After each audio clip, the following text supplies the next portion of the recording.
Yo, yo, yo. Welcome to Bucco Brew. This is the North Shore 9 podcast presented by FanDuel. I'm your host, Anthony DiNardo. This is Jim Rosati. And also, Bucco Brew powered by DeFair Coffee and Tea. Happy Monday, Jim. Happy Monday. Lots to discuss this morning, DiNardo. There is. Man, this one stings. I feel like this is the moment of the offseason where we've been pretty positive. We've been talking along this entire offseason how the moves they made have been good, right? They've been positive. They're in the right direction. They're not done yet. We're not completed. What's the next move? I feel like last night was a turning point where Pirates fans are truly starting to feel like, oh boy, here we go again. Yeah, I don't know if just like reality's hitting where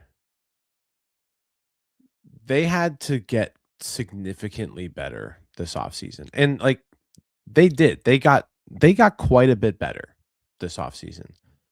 But they were so far behind. They had a really, really low starting point.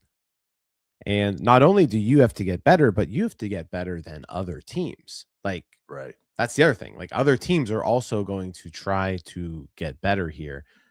And so, Eugenio Suárez signing a 1-year deal, $15 million with your division rival, Cincinnati Reds, who you're going to be competing against for one of those wild card spots is what, most of us are assuming right now.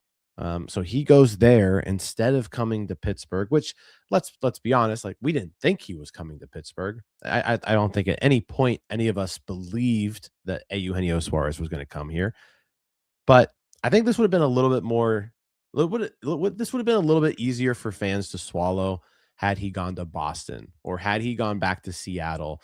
And maybe the deal was 2 years, $45 million, or the 3 years, $60 million that people were projecting him to get. Like if it was that type of situation, I think people could have maybe accepted this outcome a little bit more. But the fact that it's a 1-year deal for $15 million going to a team that you're directly competing against in the NL Central, that stings. It stings a lot. It sucks. It does. And like you're saying, it wouldn't have stung as much if it was a team like Boston, was a team like Seattle. It doesn't sting as much because we didn't expect him to come here, right? And I did it. I mean, things were looking hopeful. He's still out there. If he is going to come here, this is what needs to play out, If he signs in December, like there's probably no chance. But if he's signing in February, you could talk me into there might be a chance the Pirates could sign him this offseason, knowing that he's going to wait that long. And that's what, and it's not live. We talked about this whole situation, and it's like, if there's a scenario the Pirates are going to sign him, this is it. This is it. Again, like the market's falling. And I discussed, could they extend themselves, like I felt like the $15 million a year mark is like that point where it's like, okay, this is a little bit more than we might be comfortable with, but for him, let's do it. And, I was talking a 2-year, $30 million deal. And days later, essentially that's what happened. It was a 1-year, $15 million deal. Like it was right on the money at 15 a year. It was also a year less. The second year comes as a mutual option. A mutual option. Jim, it was even more beneficial than the 2 for 30 I discussed. It was a 1 for 15 with a mutual option. Yes, that's exactly what stings, because this went from 3 for 63 projected signing. It's a projected deal for Suarez this offseason, right? And that's just outside the Bucs norm. But it's such a good fit. Can that happen? Can they push? We go from 63 million to 15 million. And it's like the Pirates still can't make that happen. And if they can't make that happen, what hope do these fans have? I think the last sentence there is, kind of saying it correctly. I don't know what's going on with my camera here, but my microphone seems to still be working at least.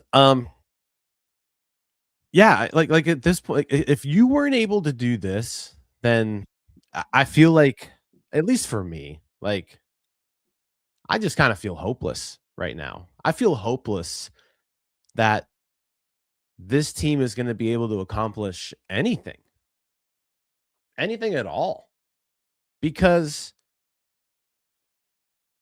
seemingly this was a perfect fit and everyone agreed, right? Every single national pundit, every single national reporter, everybody who was speaking about this was like, you know what? The Pirates are the perfect fit here. Um, and even with the perfect fit, even with the perfect scenario like you laid out, where, hey, no one else apparently wanted to spend a lot of money on this guy. It was between you and one other small market team who doesn't even have a local TV deal anymore. They lost their TV contract over the offseason. So it's like it's between you and them, and you still couldn't get it done.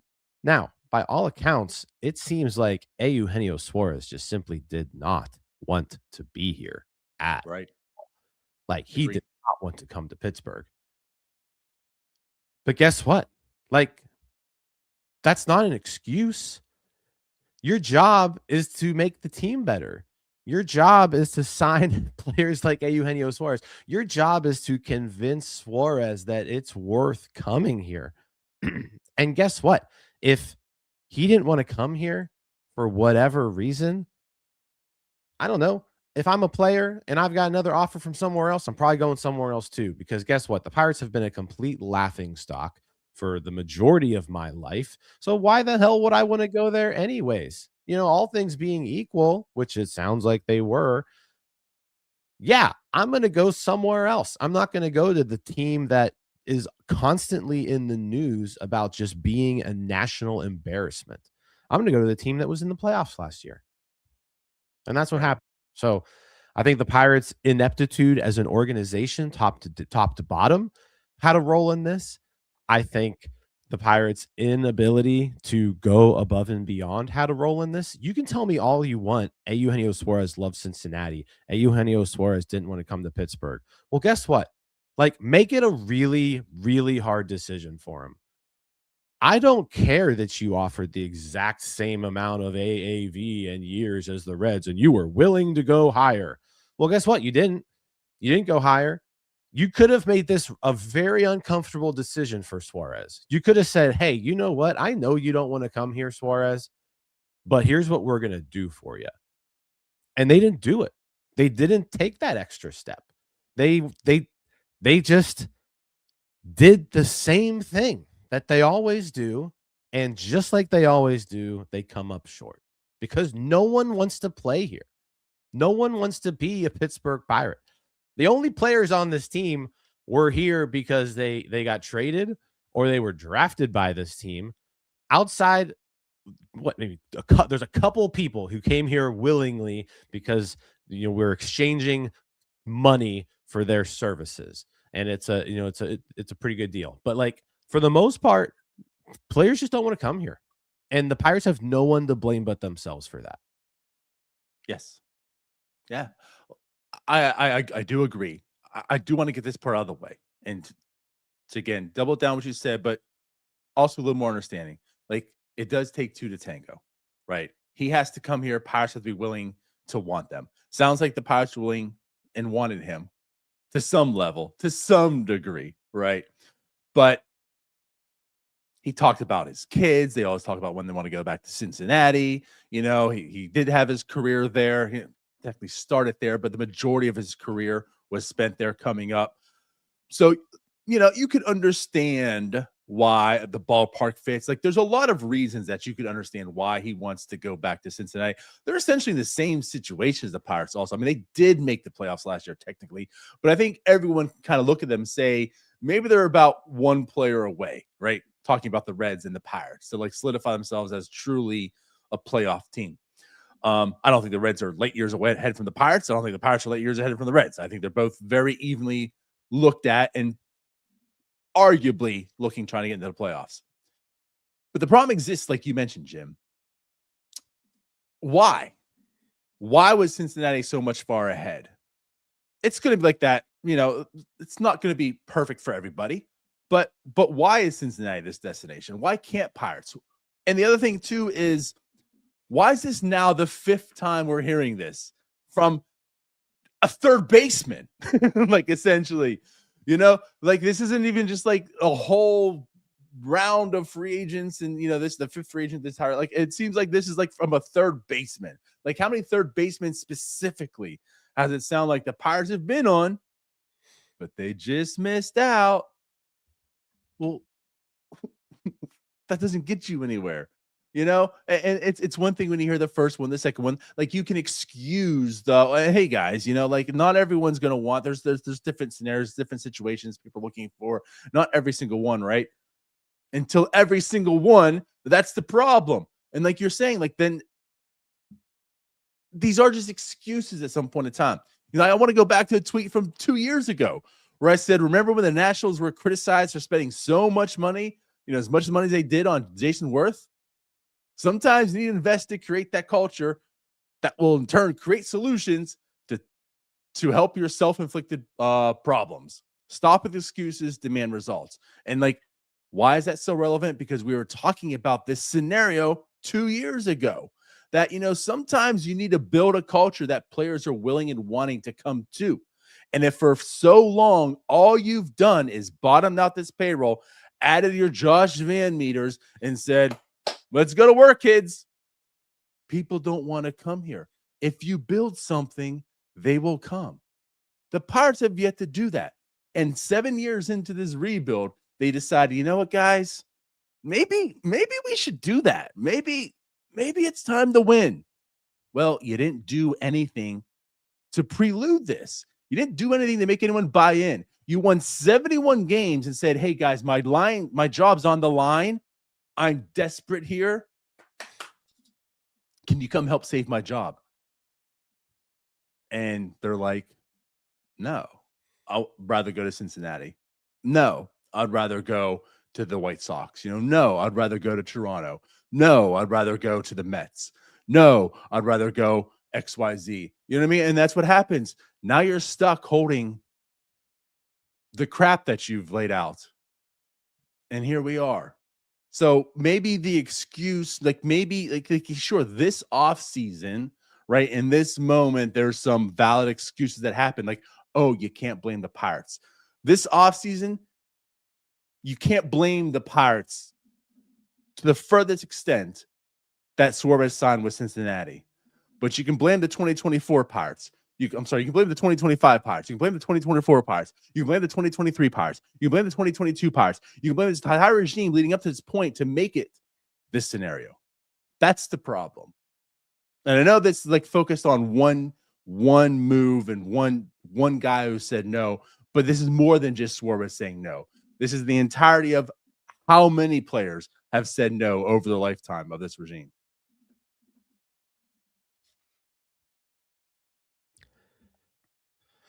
Yeah, it's a frustrating morning. It's a frustrating morning because I feel like I said, they did a lot of good things this offseason. I'm not going to fault them for too much of what's happened this particular offseason. But they needed to do like this, like they needed to do one more big thing. And this was seemingly the one more big thing that you could have done. And they didn't do it. And again, Jim, the one more big thing was a 1 year, $15 million deal. That was the big move that couldn't get accomplished. Again, that's why it stings so hard. It stings. I think I said it, earlier in the offseason, but I was just like, this team there's a path for this team to being like pretty good. But I think I said the payroll would have to get to like $120 million. If you can figure out a way to do that, then there's a way this team could be really good. And here they are sitting on February 2nd, and they're about $25-ish million or so short of that number. And yeah, I think this team is competitive. by the definition of the word, and that this is a middle of the road team. I don't think they stink. I don't think they're outstanding. I think they have a chance to be in the playoff race, at the trade deadline, and then they can maybe do something there. Like, I think like there's still a chance here, right? Right. It's not a great chance. FanDuel's latest odds have the Pirates at 77.5 wins. 77.5 wins isn't going to get it done. And that number's creeped up a little bit over the last couple weeks too. But all projection systems out there that I've seen pretty much have the Pirates as the 13th best team in the National League. Now, that's not to say they can't figure out a way to somehow be sixth, because that's what they got to be, is sixth. Means they got to be better than the Reds. They got to be better than the Giants. They got to be better than the Diamondbacks, the Braves, the Mets. Like, they've got to figure out ways to be better The than Padres. And if you're just looking on paper right now, like, they aren't. Now, stuff happens over the course of the season. We'll see what happens. It's 162 games. But like, as of right now, this team, they're in a better position now than they were at this time last year, but they're still not in a great spot. I agree. And there's no one else. This was the last remaining move. According to Fangraphs, there are no more free agents out there projected to give you over 2 WAR. So yeah, could you sign a useful role player here? Could you get a useful role player there? Sure, those guys are out there. But like, there are no more guys out there to move the needle for you. Suarez was it. Right. Now he's gone. Now he's to the team that you were pretty much neck and neck with going into the weekend. We kind of said like, hey, the Brewers and the Cubs look better than the Pirates, but the Reds and the Pirates, they're kind of in the same boat. Well, now they're not in the same boat anymore. The Reds are above the Pirates. Yeah. You could argue maybe they're about in the same boat. The Reds, though, are just sitting up in the front seat of the boat. But that's still a problem. You don't go into the playoffs by being in the same boat as the Reds. You get in the playoffs by being better than the Reds. And like you said, better than the Braves, better than the Mets, better than the Padres, better than the Diamondbacks, better than the Giants. Like, there is a lot of teams that are on that boat. And they're sitting quite a bit further than you right now. So again, like that is what stings. Like, this was the last impactful bat that the Pirates could just sign for money. Now they can still make trades. And I guess that's maybe where they're going to have to turn their heads to solve and improve that third base situation. But that's not anything guaranteed either, because there's a lot of speculation. I was one of them. And I talked about like Alec Boehm early on the offseason, like, does some trade make sense there? Dombrowski's basically come out, and like, especially at this point, like, if they do trade Boehm, like, who are they really replacing him with either? So like, I don't see that as a viable trade option for anybody, not just the Pirates. Like, he's not moving. He's staying in Philadelphia, at least for now. Are the Mets an option? Is Paredes an option in Houston?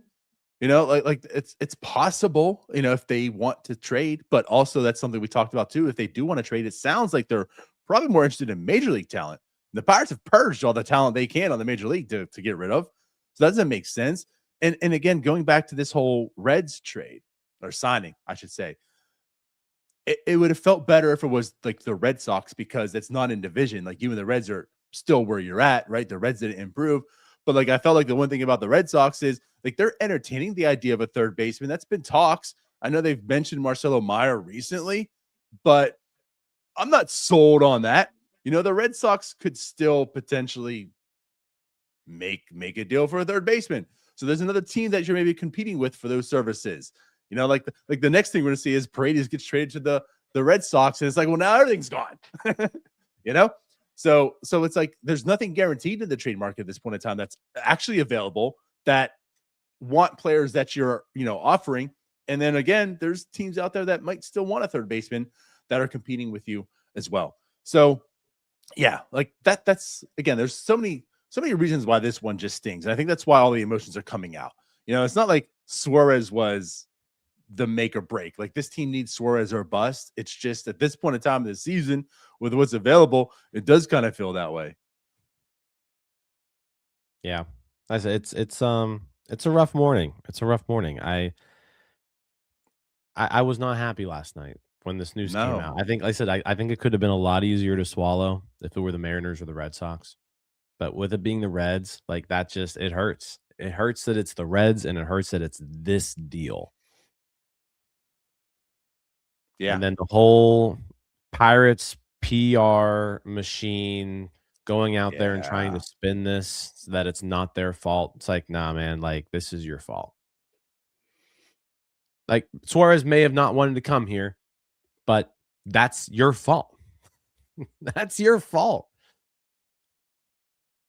All the I places know. that I don't want to go, all the people who I don't want to see, you know, that it's those people's fault. Like they could have changed my mind on that many years ago, or they could have you know maybe had a better reputation. That's it. That's it. Yep. That's another thing to talk into here. So quick. It was so quick to come out. The Suarez passing tweet dropped. We're scrambling to try to process it, and then boom. By the way, I want to let everyone know we did offer the same amount. We're willing to go higher. Couple things on that. Well, of course, like everything that's come out this offseason, we were there. We were there. It's not our fault.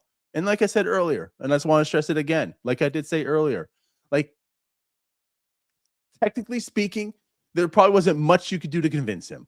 I mean, it seemed like the writing was on the wall. He didn't want to come here. It seemed like Cincinnati. I mean, after it's all said and done, what you're hearing from the camp with Cincinnati, you know, again, like his children, they always ask, like, when we going back to Cincinnati? They love it there. He spent his career, like I kind of look at this to some degree, like the Kutch thing. Like he's going back to Cincinnati. You know, it's a little, Yeah, sure. if it's a feel good story, he's going back home. You know, it's a comfort level. Let's go back there and finish the job I wasn't able to do. You know, I mean, there's a whole lot of things in that. But again, yeah, hey guys, it wasn't our fault. It was. Again, maybe not this offseason, maybe not this year per se, but like it is, because this is the culture you guys have. The culture you guys have is nobody wants to be here. That's your culture. And when you do have people here, you want to DFA them for plate appearances before they get a bonus. That's your culture. That's your culture. Now, to stress on that, I think the routing thing's blown up. People aren't coming here specifically because of that. But again, that's part of your culture. That is part of the culture you have created. We are so money conscious that if you're going to get a bonus, we're going to cut you. That's your culture. That's what you're known for. That is part of it. The culture's not winning. It's not winning. The culture's not winning. You haven't done so. Well, I guess technically had one winning season since 2015. You haven't been to playoffs in over a decade now. You could care less about winning for 5 years. Even when you say it's time to win, you go out there and you win 71 games because you didn't do anything in the offseason to try to actually win. So here you are. This is the bed you made, and you got to lay in it. And so, again, that's what we're tired of, the excuses. Sure, there could be some validity to them at this point in time, but that validity is only there because the culture you created to bring to where you are today. And this literally is a make it or break it year for a lot of people, period, full stop. And here we are. It was a nice December. Let's all tell our children about that in 20 years. The December of 2025, kids. Let me tell you all about it. It was a time to remember. A December to remember, some might say. Let's tell you a little about the Fair Coffee and Tea as well before we move forward. The Fair is a family and employee-owned and operated business. They believe that coffee and tea are one of life's simplest and most accessible pleasures, and when enjoyed thoughtfully, can open your eyes to the here and now. They have 5 locations across the city of Pittsburgh, including their flagship in the heart of Pittsburgh's historic Strip District. Don't forget to stop by the Fair's new location downtown on Penn Avenue, right across from the Benedum. grab a cup and fuel up your walk to PNC Park. Mobile ordering is available. Check out the Instagram for more details. And Jim, of course, tell everyone how they can save themselves 30%. Yeah, go to defer.coffee. That's DEFER.coffee. Load up your cart, put promo code NS930 in the promo code link there, and yeah, save 30% off your entire order, whether it's one bag of coffee or 100. For sure. Get yourself 30% off. There you go, Bob Nutty. Maybe you could afford Eugenio Suárez if you save 30% off on your coffee every single day. That's a good point. Huh? Yeah. Do we want to move on? No. I don't want to. I do want to get to this Oneil Cruz thing, but before I do, I feel like I said, vibes are low. Vibes are low right now. Like I said, there's nothing out there from a free agency standpoint that's going to get me excited at all. There are certain things that you could do that make sense to make this team slightly better, but nothing left here is much of a needle mover. So the only way that you're going to change vibes at this point, I think, is extending Connor Griffin. So take that money that no one else wanted. Go ahead and give it to Connor Griffin. Give him an extension. Give him whatever. Make sure that, I don't know, give us something to be happy about here. I don't know, Jim. I got to push back on that. I'm sorry, but two things can and should be done. Connor Griffin should not have to be part of the outcome of this offseason. That can separately be done while you're also looking to build for this year. I just want to end it with this. If you so much say that you were in on Eugenio Suárez and you're willing to offer even more, that means to me, you have $15 million that you're able and willing to spend. You better do that then. This team isn't there yet. This team is not there yet. Like, you need to make sure you're in the playoffs this year. There's no question. That is the goal. We've heard that is the goal. You need to get there. The options are limited. You've made this harder on yourself now. But that's not an excuse of why you didn't get into the playoffs. You can't tell us when you win 81 games next year that the reason you get there was because, well, guys, we tried and it wasn't our fault. They wouldn't come to us. That's not going to happen. You need to find a way. You got $15 million. That's what I heard. You got $15 million. You better use it. You better do something. You better figure it out. And you better go into the season with a solid team. You better get to the playoffs. And you can also still extend Connor Griffin. That's also not going to prevent you from extending Connor Griffin. And extending Connor Griffin is not going to prevent you from spending that $15 million. Go do it. I agree. I'm just not excited Cruz. About anyone else left. 2026. But go get them. Go get some players that help this team.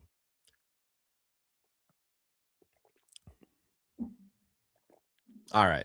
Bad timing for us to both take a sip of coffee. Yeah, let's talk about Oneil Cruz a little bit. Yes. Definitely a polarizing figure in the Pirates fan community. Every time we post about Oneil Cruz on social media, there seems to be, 40 to 150 people or so talking about how he can't hit or that he's too lazy or he can't really do anything. That it? Really great article from Colin Beasley for the Post-Gazette. Kevin Kiermaier, one of the best center fielders of all time. I think we can pretty much all agree with that from a defensive standpoint. Multiple Gold Gloves, Platinum Glove winner. Came out over the offseason and was like, hey, I want to teach people how to play better outfield. I want to work with teams. I want to help guys. Send your players to me. And apparently Oneil Cruz, took him up on this. And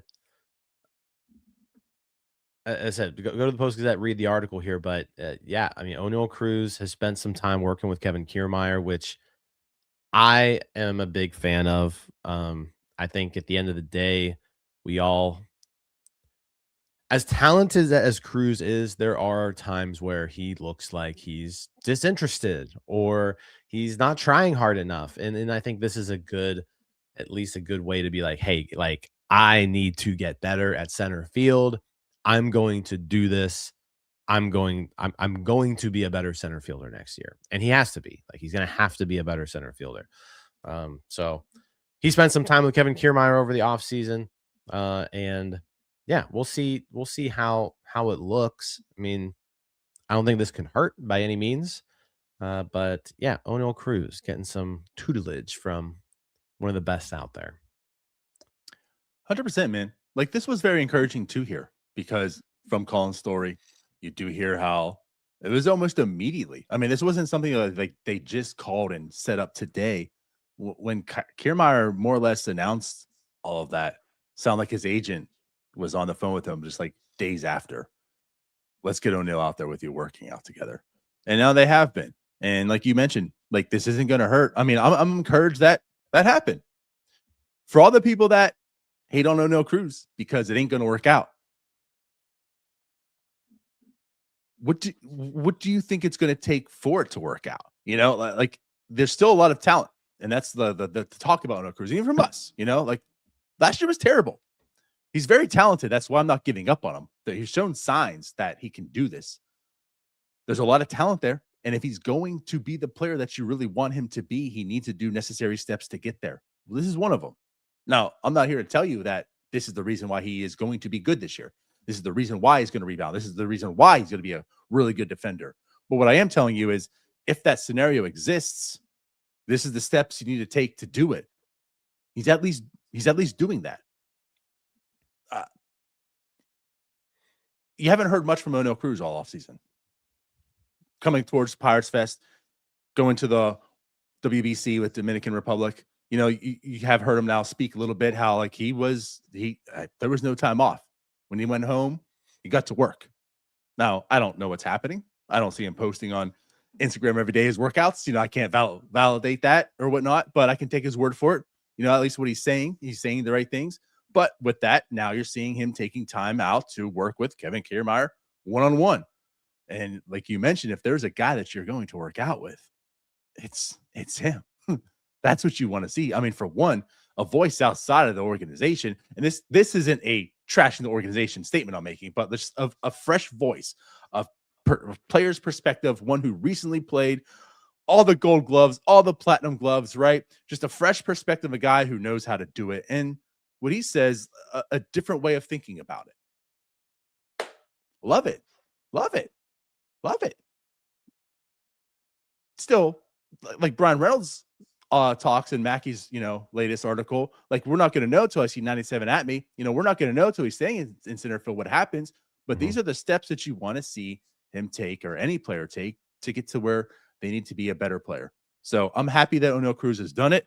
I'm excited. And I'm also interested because Kevin Kiermaier, like this is a big test for him. You know, I mean, this is a guy who's never played outfield. He went out there and we all know the talent, but the results didn't measure up.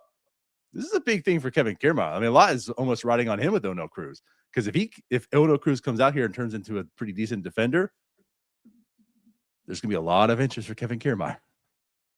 Yeah. I think what's interesting about this piece is, I mean, Kiermaier obviously, you know, addresses like this dude is talented. Like he's talented. He's athletic. He's a freak. But he does harp a lot on, hey, we blend some good technique and focus and determination, talking about intent, talking about holding yourself accountable, talking about always being ready for every pitch. He talks about, you know, at the end of the day, drills are great, but it's going to be up to Oneil Cruz on how he wants to apply himself. So a lot of this, I don't know if it necessarily reinforces what, you know, what a lot of people are saying, but it's like, hey, like, yeah, this dude's a freak. He's going to be good, but it's going to be up to him how good he is. And he kind of says a few times here, like it's a mindset. A lot of times guys are like a mindset away from really allowing themselves to take the next step is one of his quotes here. So yeah, it sounds like Kiermaier is kind of trying to drill it into Oneil Cruz that, hey, like, you've got all the tools. You have to put it together. You have to stay focused on every pitch. You have to be the one to follow through on all this stuff. And yeah, like I said, it's a good sign that Cruz did this. Apparently, his agent reached out to Kiermaier to arrange all this. Cruz has, met with him in person on 3 separate occasions already this offseason. So yeah, I mean, Kiermaier lives in Tampa, so not far from Bradenton, so it's a semi easy trip for Cruz. And yeah, hopefully this continues a little bit more. But yeah, I like that this is, Cruz putting in extra work, which I think we all need to. I think we all agreed needed to happen this offseason. Yeah, absolutely. Right. But that's like the downside too, is and all the things you mentioned, with Kiermaier. I mean, this is a crash course. I mean, he's got to teach Oneil Cruz everything about defense in just a few limited days. So I think that's why he's also hoping and looking forward to, like, hey, when spring opens up, like, can I knock on the door and come in and keep working with Cruz? Also, maybe keep working with other guys. So, but again, like as mentioned, this is something you want to see, even if it is just a few days, crash course, whatnot. Him getting in the work, him learning that. And yeah, Kiermaier did stress that. Like, you go all out in every single drill. You go out now in practice. You do it now in practice. So that's, like you mentioned, is something that Oneil Cruz has been scrutinized for. Is he in it mentally all the time? So yeah, it's going to be on him. But either way, hey, defensive run saved, it was a 0 last year. I'm sorry, outs above average last year was a 0. Defensive run save, -14. I think we all can agree the defense started to look better as the season progressed, until it kind of just seemed like Oneil wasn't really in the season too much mentally. But I do have hope for Oneil Cruz to, again, because especially the talent. But there's things that you saw last year. If Oneil Cruz is in it, I feel like he can be a good enough defender to play center field. So hopefully that is what we see, and hopefully Kevin Kiermaier can help with that, and then hopefully Kevin Kiermaier can take off and do what he needs to do, because it is interesting. I'm kind of talking more about Kevin Kiermaier on this and some things, but it's interesting what he wants to do. Like, he doesn't really want to work for a team. He just wants to be a consultant for, like, everybody. Mm-hmm. So I'm really interested to see what he does, with MLB in his next step of his career. Yeah, I mean, it sounds like and these things already are out there for pitchers and hitters. Like, you've got tread, you've got these types of places that exist that teams essentially outsource their coaching to, right? But yeah, if you can do something for outfield, and it's like, hey, teach this guy to be a really good outfielder, and it works, then yeah, we'll see. Like, if Oneil Cruz goes out there this year and has a really good defensive season, I think Kevin Kiermaier's stock is going to go up. Oh yeah, and really, the Pirates might need him there, because at this point in time, they might really need to be having work out with Ryan O'Hearn, I don't know, Spencer Horwitz, maybe.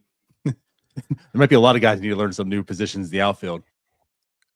Who knows what this lineup's going to look like, because yeah, I mean, you guys are having the conversation in the comments right now, and we haven't even really talked about it. But I mean, there is probably one hitter out there who is impactful. The problem is he can't play defense. No, and that's Marcell Ozuna. He hasn't played defense in 3 years, so like, he's not going to start now. So, like, if that's a bat that you bring in, and Jason Mackey wrote last night that was someone the Pirates may be pivoting to. Andrew Filipponi put something out there, but who knows? I mean, Pony just said stuff random time. Like, he may just be repeating Mackey. I don't know what's going on there. But you look at, if you bring in Ozuna, then it's like, where do these players fit? Because you got to get O'Hearn in the lineup every day. Reynolds needs to be in the lineup every day, and Horwitz needs to be in the lineup every day. And all those players play 2 positions basically. So, like, how do we make this work? I mean, essentially the only way it's going to work, if you go that route, is someone's going to play left field a lot who you're not really all that comfortable with playing left field. That's what it means. It means you're either moving Brian Reynolds back to left field or you're putting Ryan O'Hearn out there. That probably is the solution. And I mean, the last time Brian Reynolds was a left fielder, I want to say was he was bad. the worst defensive outfielder in baseball. Yeah. That would have been 2024. He had negative 10 fielding run value, negative 9 outs above average, negative 5 defensive runs saved. He was bad out there, and they moved him to right. And in right field, he's basically an average right fielder. So, yeah, I mean, that's if you're looking for offense and you're like, hey, I'm going to sacrifice defense for this, Ozuna is an option for you. I mean, the way this roster looks too, there's currently no domestic abusers on it. So, getting Ozuna would also let Ben hit his quota of one of those every season. But I don't want Ozuna on this team, quite obviously. But he is the one bat remaining. It's just if you bring Ozuna in, then it kind of just it makes things real weird from a roster construction standpoint. It does. It really does. Like we say, Kutch can't play outfield. Kutch has shown he can do it just on a limited basis. Ozuna can't do it at all. And if you want to make the excuse of Ozuna is a better hitter than Kutch, let's get that out of the way. I'm not here to tell you differently. But if you're also saying the excuse for Kutch is there's nowhere that he fits on this roster, this team can't fit another DH, that's what you're doing with Ozuna. So again, like the fit is just, it's not great. It's not great. I mean, I guess having him here and having O'Hearn play outfield is better than not having him here and what exists, I guess, maybe. But like the fit's not good. You basically just acquired a bunch of DHs this offseason and said, let's go to work, guys. But at any rate, yeah, I guess like you said, that's the one bat. I didn't really mention it too much earlier because again, I don't know, man. I don't know. The fit, man. It's so hard. It is so hard. We transitioned this way from the Cruz talk. Cruz wasn't good in center field. Reynolds was the worst left fielder. Now you're putting Ryan O'Hearn. This is just a bad outfield. A bad outfield. We're worried about Kutch. We're worried about if Kutch can play right field. Man, like doing this is just a bad outfield. Yeah, and that's why, like, I mean, I'm gonna bring this back to Kutch, right? Like, Kutch definitely isn't a great fit on this team either. But it's Andrew McCutchen. He's a right-handed bat, which you need. And Andrew McCutchen makes more sense in a bench role because, he's kind of, I think he would accept that. And if you have to play him in the outfield every now and then, he could do it. Like he's shown he can do it. I said, Ozuna just pigeonholes you into he can only DH. And then, like you just mentioned, then you're looking at an outfield of O'Hearn, Reynolds, and Cruz. And yikes. Yikes. Kevin Kiermaier better be a miracle worker. Like Oneil Cruz better be the best center fielder since Kevin Kiermaier, or that outfield is going to be rough. That's what I'm saying, man. Just bring in Kiermaier to camp. You got a lot of guys you can work with. So we'll see what happens there. I mean, I'm curious if they go that route. I mean, it definitely would. Like Ozuna can hit. I'll go. Like he's probably the best right-handed hitter left out there. Mm-hmm. It's just from a roster construction standpoint, then you're getting real weird. If you bring in Ozuna, then you're definitely not bringing Kutch back. Then there's absolutely no room for Kutch, like none whatsoever. So yeah, we'll see how it goes. There's pitchers and catchers report in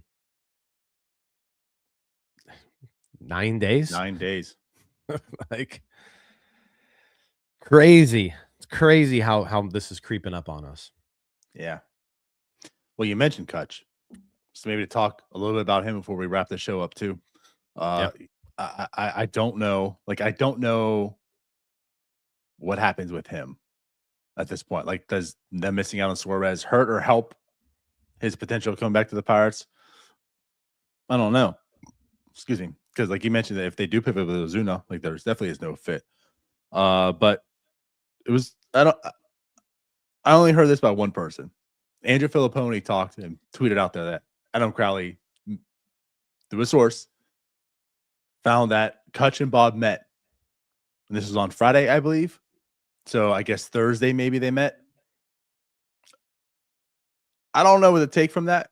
I mean, apparently the two of them met, but it was also ironic that the next day Kutch posted videos of himself hitting. There's a lot of animosity between the two. And according to Ben, like they're trying to make the team better. He didn't commit to Kutch, but he also didn't decommit to Kutch and say it's not happening. Kutch found his way on this roster because he went to Bob to begin with. Bob came out and said he's a Pirate until he doesn't want to be. And supposedly they met on Friday, or I guess Thursday. So I don't know, Jim. What do you make of that? And what do you make of Kutch for this team as of today? Yeah, I think at the end of the day, Andrew McCutchen is going to be a Pirate. Do you really? I do. Because now, if the Pirates had gotten Suarez, maybe not. But now that they seemingly have $15 million available, I think they add a pitcher. I think they add another bat, a bench bat, and I think they add Kutch. Like, I think you probably are adding a few more people to this roster. And maybe that looks like Tyler Anderson, Andrew McCutchen, Mike Tauchman, or Tyler Anderson, Andrew McCutchen, Tommy Pham. I don't like something like that. Mm-hmm. But yeah, I think he ends up on this team within 2 weeks. Fair enough. That's just the hunch I got. Yeah. I really don't know, man. Unless they get Ozuna. I mean, if they land Ozuna, that's not happening. Then there is no room for him. I would say that they probably are as well. If I had to bet today. But I don't know. I don't know what they're doing anymore. If I'm going to be rather upset. And it's just going to I'm going to be rather upset if the Pirates are like, Kutch, we don't have room for you. We just signed a 35-year-old a domestic abuser who doesn't fit our roster. Like, if that happens, I'm not going to be very happy. Let's just say that. Okay. Well, here we are, February 2nd, Groundhog Day, to remind us all that it's the same thing each year.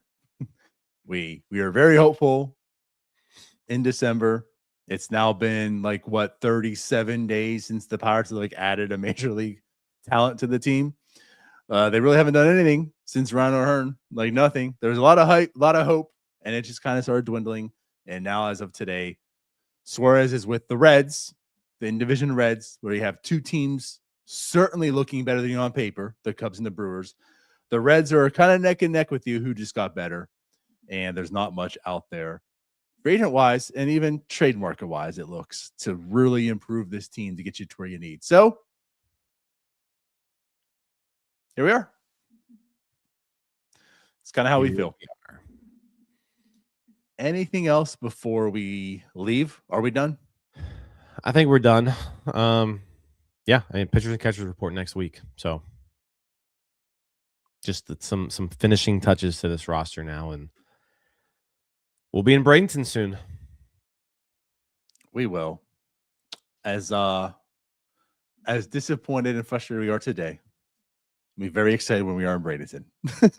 I can't wait. I still can't wait for it. Doesn't matter. I can't wait for it. I can't wait for Jack Swinski to hit 3 home runs in a game. Get us all Jack pilled. I can't wait for all that. But no, there's where we are. So, Jared Triolo, I hope you're ready. As a big believer, August forward. I might need to be a bigger believer this year. Seems like you might have a bigger role than I was even hoping for this year. Connor Griffin, let's get that extension done. Let's start your day one. And let's ride and let's hope, baby. Yeah, that's it. That's the plan right now. Yeah. Yeah. All right. Well, do us all a favor. Like the video if you're as depressed as we are, because we appreciate that. That helps bring our spirits up for maybe our next show. But no, honestly, like, subscribe, do all the good, fun stuff. We appreciate you all. We love you. And just like it says, this is our gathering for insight, fun, a little bit of therapy, and sometimes we need that little bit of therapy. So hope you enjoyed it. We out of here, Jim? Yeah, let's get out of here. All right. And it's not live Wednesday. Sicko sound off Friday. Probably no emergency podcast. So see you guys later. Bye-bye. See you guys. All right, that wraps up this episode of North Shore 9. Thanks so much for tuning in. Whether you're listening on the podcast or catching us on YouTube, if you enjoyed the show, please give this video a thumbs up and don't forget to hit that subscribe button if you haven't already. It really helps us grow. And if you're listening on the podcast, a quick review goes a long way in helping others find the show. Plus, be sure to tell a friend about us. There's always room for more here in the NS9 community. And for those looking to support us a little more, consider joining our Patreon, become an MVP member, and get exclusive perks while helping us continue to bring you more of the Pirates content you love. Thanks again for all your support, and let's go Bucks.